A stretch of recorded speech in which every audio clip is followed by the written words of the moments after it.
নমস্কার, আমি পৌলমী। নতুন একটা ব্লগে আপনাদের স্বাগত জানাই। গতকাল ছিল রামনবমী। মনটা বড্ড খারাপ হয়ে যাচ্ছে জানেন তো, আজ তো বিজয়া। তাই তো রামনবমীর পুরাণ অনুযায়ী কথিত আছে যে ভগবান বিষ্ণুর সপ্তম অবতার ভগবান রামের জন্মকে চিহ্নিত করেন। আবার বলা হয় মা দুর্গা এই দিনে মহিষাসুর তথা যত ইভেলাই বধ করেন। কালকে সকালটা শুরু হয়েছিল অঞ্জলি দিয়ে।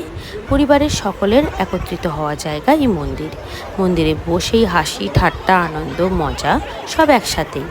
আসেন ব্রতীরা ব্রত নিয়ে আসেন গ্রামের বিভিন্ন প্রান্ত থেকে, আর এখানে এসে পুষ্পাঞ্জলি দেন। তারপর থাকে গ্রাম পুজো। গ্রাম পুজো হয় মূলত গ্রামের মঙ্গল কামনার্থে।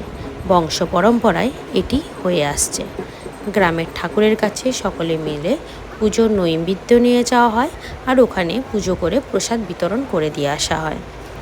গ্রাম পুজোর পর আয়োজন শুরু হয় ব্রতীদের, অর্থাৎ যারা পুষ্পাঞ্জলি দেন তাদের প্রসাদ বিতরণের পালা। প্রায় 350 থেকে 400 লোকজন এখানে খাওয়া দাওয়া করেন। রান্না শেষে প্রসাদ বিতরণ পরিবারের সকলে মিলেই করে থাকেন, মানে দাদা কাকা জ্যাঠা ভাই বোন সকলে মিলেই করে থাকেন, মানে যে যখন পারে হাত লাগায়। এটাই প্রসাদ বিতরণী পর্ব শেষ হলে সন্ধ্যারতির প্রস্তুতি শুরু। এই যে দেখলেন, যারা দূরে থাকে ওরা ভিডিও কলেই সন্ধ্যা আরতিটা উপভোগ করার চেষ্টা করেন। সন্ধ্যা আরতির পর থাকে ঢাকি দাদাদের নাচানাচি, অর্থাৎ সন্ধ্যা আরতি শেষ হয়ে যাওয়ার পরেই ওনাদের অনুমতি দেওয়া হয়।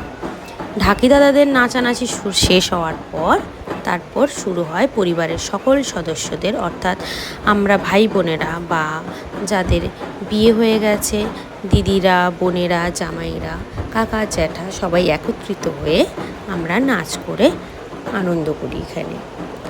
শেষে থাকে হরিলুট, অর্থাৎ বাতাসা হরিলুট, আর থাকে হরিধ্বনি।